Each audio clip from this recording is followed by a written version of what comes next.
আসসালামু আলাইকুম সবাইকে, কেমন আছেন সবাই? আশা করি সবাই অনেক ভালো আছেন। Welcome back to my channel Raunak লাইফস্টাইলে আপনাদেরকে স্বাগত জানিয়ে শুরু করছি আজকের আরেকটা ব্লগ। আজকের এই ভিডিওটা দেওয়ার পিছনে একটাই রিজন, যেহেতু গত ভিডিওতে আমি অনেক প্রশ্ন পেয়েছি, সেই প্রত্যেকটা প্রশ্নের উত্তর আসলে সিঙ্গেলি দেওয়া যায় না। আবার আমার ভিডিও দেখে হচ্ছে আমারই এক আপু জিজ্ঞাসা করছেন যে আপু আপনারা কিভাবে কি করছেন একটুখানি জানাবেন, কারণ আমি শুনছি যে এই টাইমটাতে প্রচুর পরিমাণে মানুষ থাকে।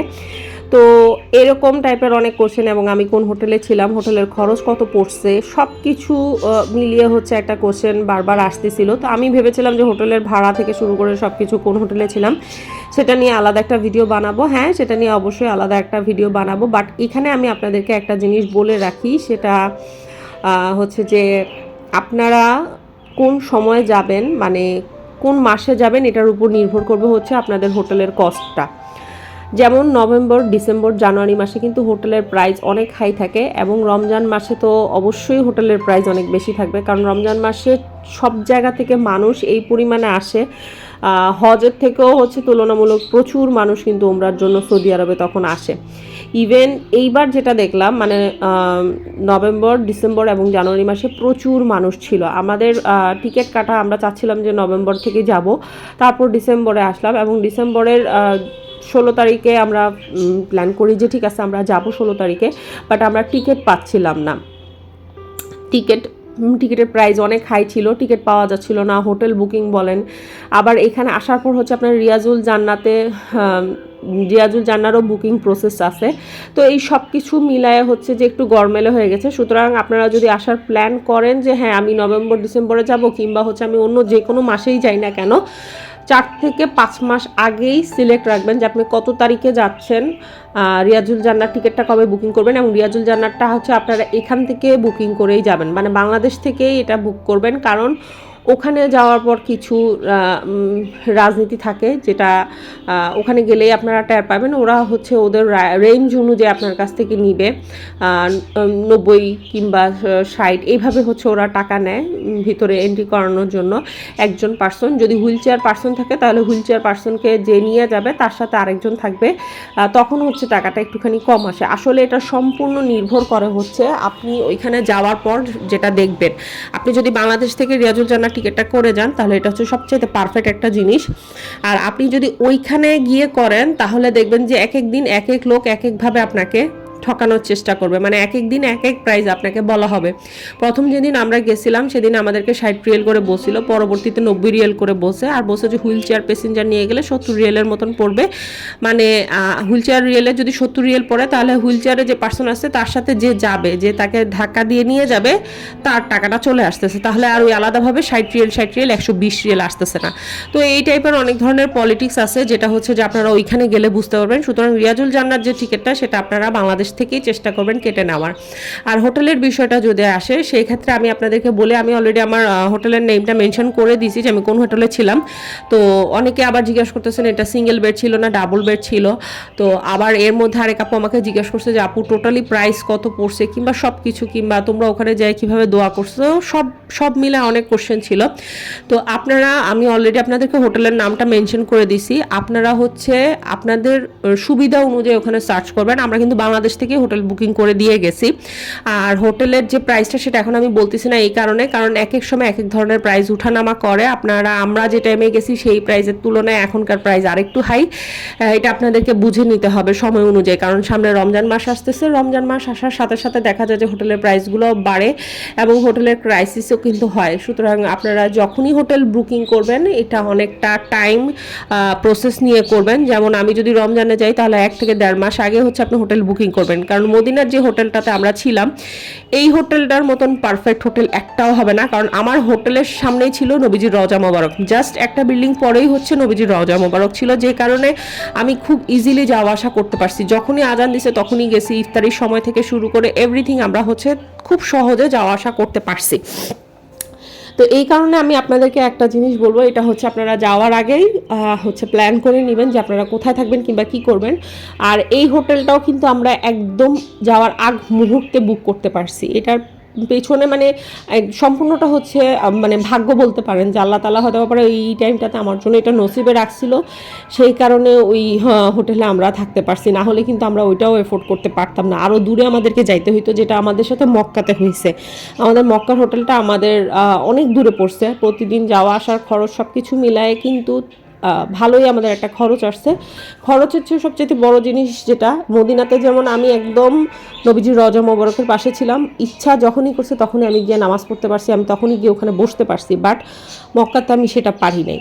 সুতরাং আপনারা আগে থেকেই হচ্ছে হোটেলটা বুকিং দিয়ে রাখবেন। এটা হচ্ছে আমার প্রথম কোশ্চেন যেটা সবাই করতেছিল, সেটা এই যে দেখেন আমি এই হোটেলটার পরপরই আপনাদেরকে ভিডিওতে দেখাই দিতেছি যে এই হোটেলের পরেই হচ্ছিল আপনার নবীজির রওজা মোবারক ছিল, এই গলিটা দিয়েই হচ্ছে আমি প্রতিদিন যাওয়া আসা করতাম। দ্বিতীয় যে কোশ্চেনটা সেটা হচ্ছে নবীজির রওজা মোবারকে সালাম পেশ করা নিয়ে। তো আমরা যারা হচ্ছে মহিলা মানুষ, পুরুষ যারা আছে তারা যখনই যাবে, যেই মুহূর্তেই যাবে, ওনারা কিন্তু নবীজির রওজা মোবারকে সেই সময় হচ্ছে সালাম পেশ করতে পারবে। কিন্তু আমাদের জন্য দুঃখজনক যেটা, সেটা হচ্ছে আমি মনে করি আমাদের জন্য দুঃখজনক, কারণ আমরা হচ্ছে দুইবার খালি পারবো, প্রতিদিন দুইবার খালি পারবো। একটা হচ্ছে ফজরের, আরেকটা হচ্ছে এশার নামাজের পর, মানে ফজরের নামাজের পর এবং হচ্ছে এশার নামাজের পর হচ্ছে আমরা নবীজির রওজা মোবারকে যেতে পারবো। আর এইটা হচ্ছে আপনারা প্রত্যেক দিনই পারবেন, প্রতিদিনই পারবেন, এই দুইটা টাইমে হচ্ছে পারবেন। বাট পুরুষরা তো সবসময় যখন ইচ্ছা হবে তখনই যেতে পারবে। বাট এই ক্ষেত্রে একটু প্রবলেম আমি আপনাদেরকে বলি, সেটা হচ্ছে ওরা ভিতরে দেখা যাচ্ছে যে বাহির সাইডে, আমরা প্রথম যেদিন গেছি ওই দিন ওদের কাজ চলতেছিল, তো দেখা গেছে বাইরে যখন কাজ চলতেছিল তখন ওরা একটা পোর্শন বন্ধ করে রাখছে।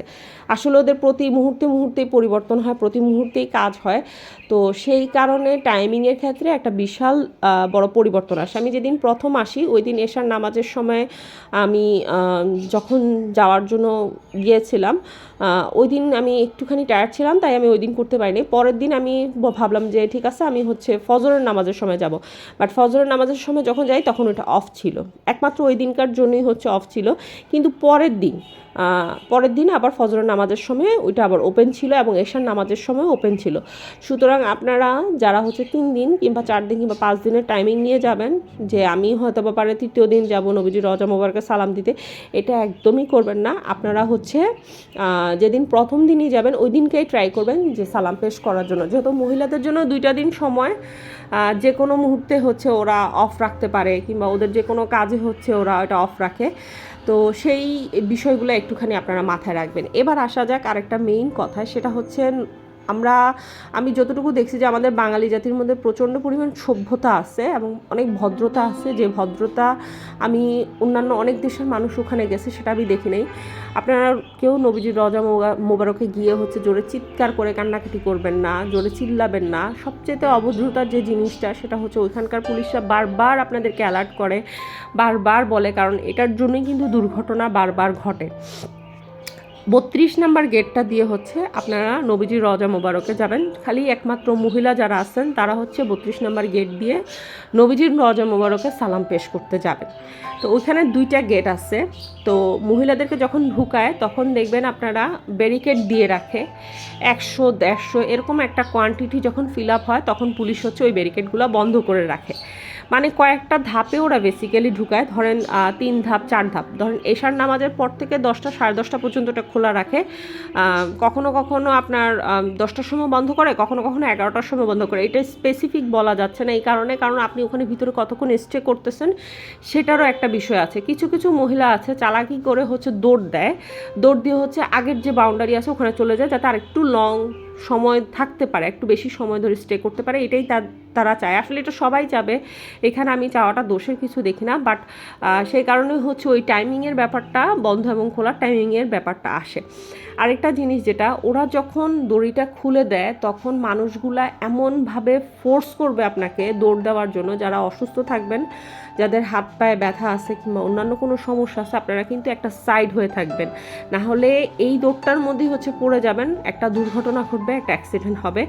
আস্তে আস্তে যাবেন, ওখানে গিয়ে দৌড়াদৌড়ি করবেন না, বারবার পুলিশরা ইনস্ট্রাকশন দেয় এবং এটা কিন্তু একটা বেয়াদবি হয় ওই জায়গাটাতে, চিৎকার করে কান্নাকাটি করা, তারপর হচ্ছে দৌড়াদৌড়ি করা, হুমড়ি হুমড়ি খেয়ে পড়া, এই জিনিসগুলো একটা বেয়াদবির শামিল। আল্লাহর রস্তে আপনারা দয়া করে যারা যাবেন এই জিনিসগুলা খেয়াল করবেন। এবং যারা অসুস্থ মানুষ, যারা হচ্ছে একদম অসুস্থ, তারা এটা 100% মাথায় রাখবেন যে ওখানে যাওয়ার পর কিন্তু একটা ধাক্কা আপনারা পাবেন। সুতরাং আপনারা একটা সাইড হয়ে যাবেন, শান্ত এবং ভদ্রভাবে ঢুকবেন। ঢুকতে আপনারা পারবেন, 2টা গেট যেহেতু আছে আপনারা ঢুকতে পারবেন। খুব ঠান্ডা মাথায় ঢুকবেন এবং আস্তে আস্তে ধীরে ধীরে যাবেন, একদম সামনে হচ্ছে আপনারা যেতে পারবেন। আমি যেহেতু ভিতরে ঢোকার পর আর কোনো ভিডিও করি নেই, হালকা পাতলা বের হয়ে আসার সময় এবং ঢোকার সময় হালকা কিছু ভিডিও করছি, সেটাই আমি আপনাদের সাথে শেয়ার করছি।